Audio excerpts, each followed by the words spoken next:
నెల్లూరులోని Genex vision కాలేజీలో విద్యార్థులకు అవగాహన సదస్సు నిర్వహించారు. రోటరీ క్లబ్ ఆఫ్ నెల్లూరు శక్తి ప్రోగ్రాంతో భాగంగా ఈ కార్యక్రమం జరిగింది. సదస్సులో విద్యార్థులకు ఆరోగ్యం, వ్యక్తిత్వ వికాసంపై నిపుణులు పలు ముఖ్యమైన సూచనలు చేశారు. ఈ కార్యక్రమంలో ముఖ్య అతిథిగా పాల్గొన్న Sharada hospital gynaecologist doctor Supraja మహిళా విద్యార్థుల ఆరోగ్యంపై అవగాహన కల్పించారు. ముఖ్యంగా యుక్త వయస్సులో తీసుకోవాల్సిన జాగ్రత్తలు, పోషకాహారం, వ్యక్తిగత పరిశుభ్రత, మానసిక ఆరోగ్యంపై ఆమె వివరణాత్మకంగా వివరించారు. ఆరోగ్య సమస్యలను నిర్లక్ష్యం చేయకుండా సమయానికి వైద్యులను సంప్రదించాలని సూచించారు. అలాగే ప్రముఖ సైకాలజిస్ట్ డాక్టర్ గౌరీ ప్రయాగ విద్యార్థుల వ్యక్తిత్వ వికాసం, సామాజిక ప్రవర్తనపై మాట్లాడారు. సమాజంలో ఎలా మెలగాలి, ఆత్మవిశ్వాసాన్ని ఎలా పెంపొందించుకోవాలి, ఒత్తిడిని ఎలా ఎదుర్కోవాలి వంటి అంశాలపై ప్రాక్టికల్ సూచనలు ఇచ్చారు.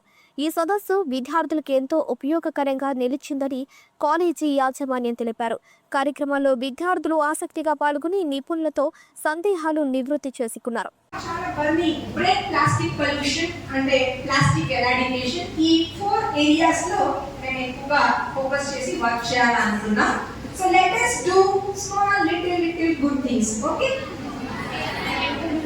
Okay, so let's invite Dr. Supraja.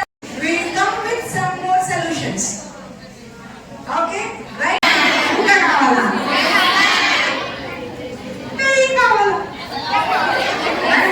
Meditation అలాంటి ఏమైనా 22 టైమ్స్ కంటే కూడా 120 టైమ్స్ కొట్టుకుంటుంది. ఎందుకంటే స్టార్టింగ్ మేము ఎంటర్ అయ్యేటప్పటికే మీరు విపరీతమైన మాటలు ప్లస్ అరుపులు చూసి నిజంగానే భయమేసింది. బట్ మీకు చెప్పాల్సిన మెసేజ్ అయితే మీకు ఖచ్చితంగా చెప్పగలను. ఒక 10 మినిట్స్ మెసేజ్, 10 మినిట్స్ మీకు డౌట్స్ ఉంటే తీరుస్తాను ఖచ్చితంగా. నేను సన్నగా ఉన్నానా, లావుగా ఉన్నానా?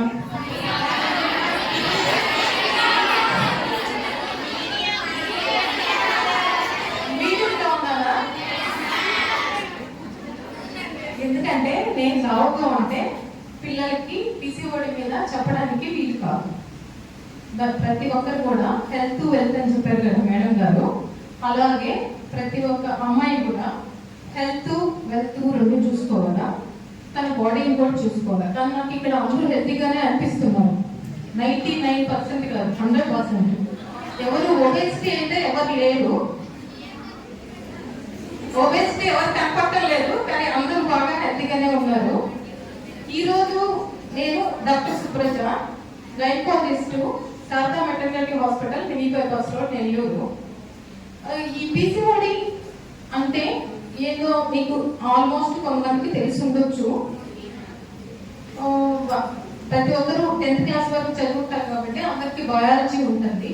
బయాలజీలో ఓవరీస్, యూట్రస్ తెలిసి ఉంటుంది కాబట్టి మనకు ప్రతి లేడీకి ఒక యూట్రస్, 2 ఓవరీస్, 2 ఫెలోపియన్ ట్యూబ్స్ ఇట్లా ఉంటాయి. ఇది వచ్చి మన ఇవన్నీ వచ్చి మన నీకు 10th లో చూసుకోమంటారు కదా, సారీ చూసారా, మళ్ళీ నేను చెప్పాల్సిందంతా మిస్ అయిపోతా ఉన్నా మిమ్మల్ని చూసి. ఇది మనం ఫెర్టిలిటీకి సంబంధించింది. ప్రతి ఒక్కరికి ఏంటంటే ఓవరీస్ 2 ఉంటాయి. ప్రతి ఒక్క లేడీకి 13 ఇయర్స్ నుంచి 45 ఇయర్స్ వరకు పీరియడ్స్ వస్తాయి. అది 28 డేస్ అయిపోయింది. అలా కాకుండా 40 డేస్ కానీ 50 డేస్ కానీ పీరియడ్స్ వస్తే దానివల్ల ఏమవుతుందంటే ఓవరీస్ లో సిస్ట్ ఫామ్ అవుతాయి. సిస్ట్ ఫామ్ అయ్యి అవి అట్లాగే ఉండిపోతాయి. దాన్ని పాలిసిస్టిక్ ఓవరియన్ డిసీజ్ అంటారు. పాలిసిస్టిక్ అంటే ఎక్కువ సిస్ట్లు ఉండి ఆ ఓవరీలో సిస్ట్లు ఉంటాయి కాబట్టి పాలిసిస్టిక్ ఓవరియన్ డిసీజ్ అంటారు. ఇది ఈ మధ్య కాలంలో పిల్లలందరూ ఎక్కువ మంది సఫర్ అవుతున్నారు. ఎక్కువ మంది ఒబేసిటీ ఉన్న పిల్లల్లో కూడా సఫర్ అవుతున్నారు. పీరియడ్స్ రెగ్యులర్ గా రాని వాళ్ళు ఏంటంటే ఖచ్చితంగా డాక్టర్ని చూపించుకోవాలా, లేని పక్షులు ఏంటంటే వాళ్ళకి కరెక్ట్ గా పీరియడ్స్ రావు. ఇప్పుడు పిసిఓడి అంటే ఏంటంటే మీకు polycystic ovarian disease, both ovaries లో సిస్ట్లు ఉంటాయి.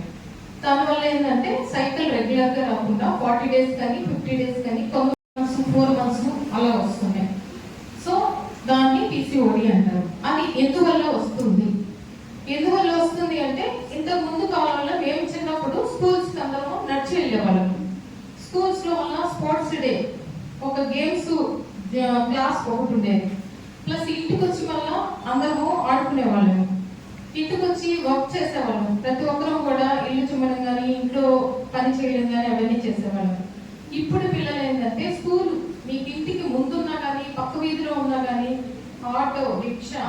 బైక్ లేదంటే బస్సు అన్నింటిలో వెళ్తున్నారు కానీ ఎవరు కానీ నడిచిపోవట్లేదు.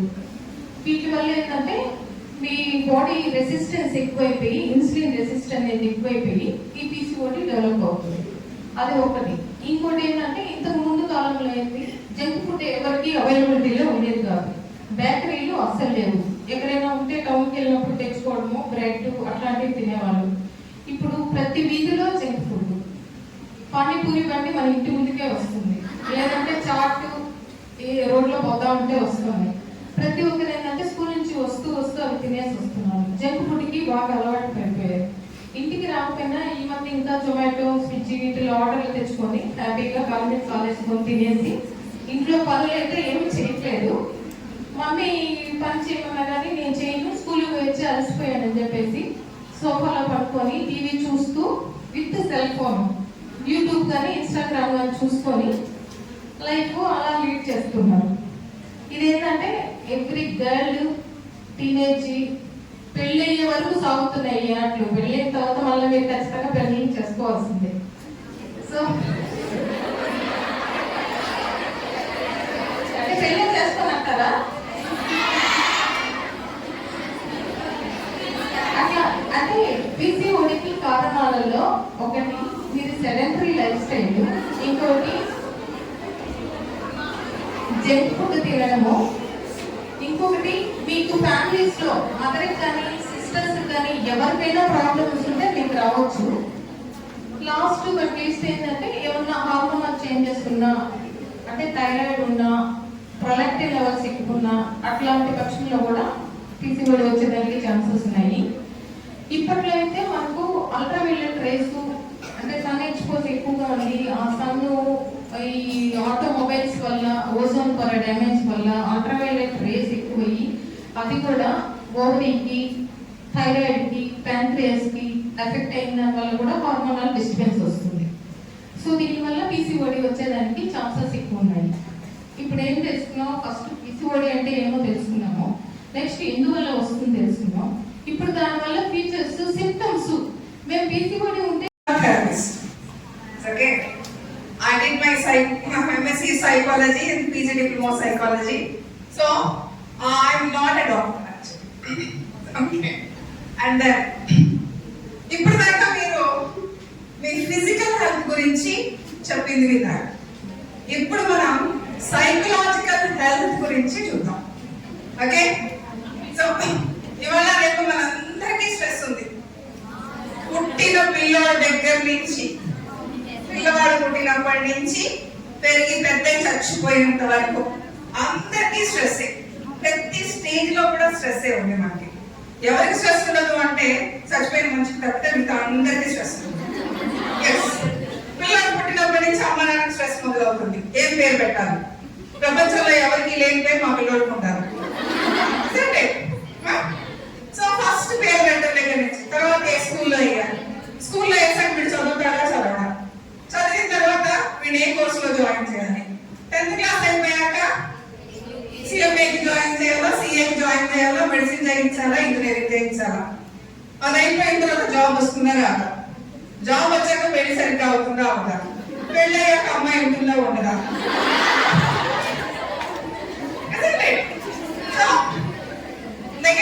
సైకిల్ మళ్ళీ మొదలవుతుంది. So all aspects of life, all stages of life లో స్ట్రెస్ మనందరికీ ఉంటుంది. మరి స్ట్రెస్ అంటే ఎవరైనా ఒక్కరు మాట్లాడండి.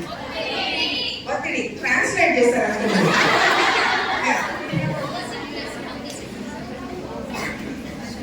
స్ట్రెస్ అంటే ఓవర్ థింకింగ్. ఎస్, ఇంకా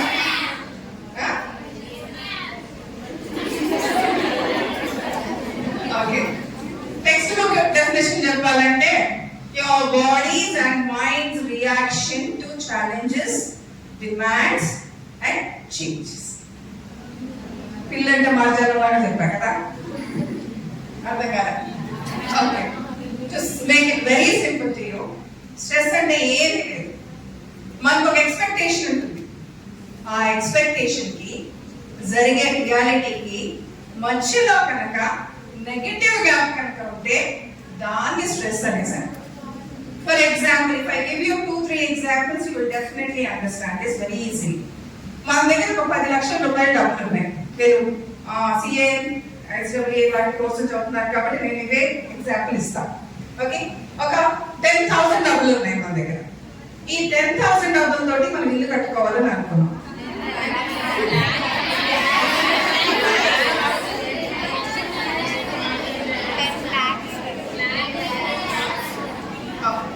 $10 lakhs, correct. Okay, 10 lakhs ఉన్నాయి. 10 lakhs తోటి మనం ఇల్లు కట్టుకోవాలని అనుకున్నాం. సో గ్యాప్ ఉందా ఈ రెండింటికి మధ్య?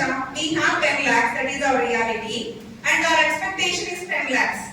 10 lakhs లో ఏ ఇల్లు వస్తే ఆ ఇల్లే కట్టుకుంటాం. So there is no gap between these two things. So ఇక్కడ ఏ రకమైనటువంటి స్ట్రెస్ ఉండదు. మన దగ్గర 10 lakhs ఉన్నాయి, కానీ ఇంజనీర్లు 10 lakhs అని చెప్పి 20 lakhs కి 25 lakhs కి తీసుకెళ్తారని మనకి ఎక్స్పీరియన్స్ ఉంది. So we don't want to take risk.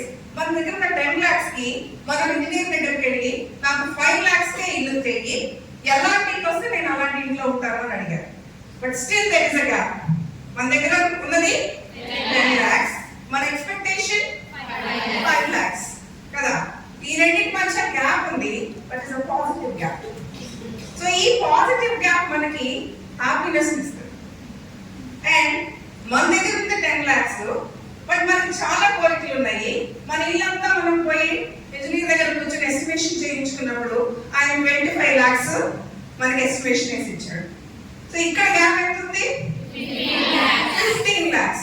ఈ 15 lakhs ఎక్కడి నుంచి తేవాలి? ఎవరిని అడగాలి? అప్పు ఎవరు ఇస్తారు?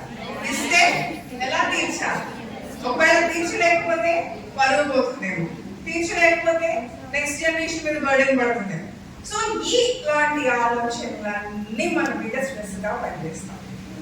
సో ఎప్పుడైతే మన రియాలిటీకి మన ఎక్స్పెక్టేషన్ కి మధ్యలో నెగటివ్ గ్యాప్ ఉంటుందో అది మన మీద స్ట్రెస్ గా పనిచేస్తాం.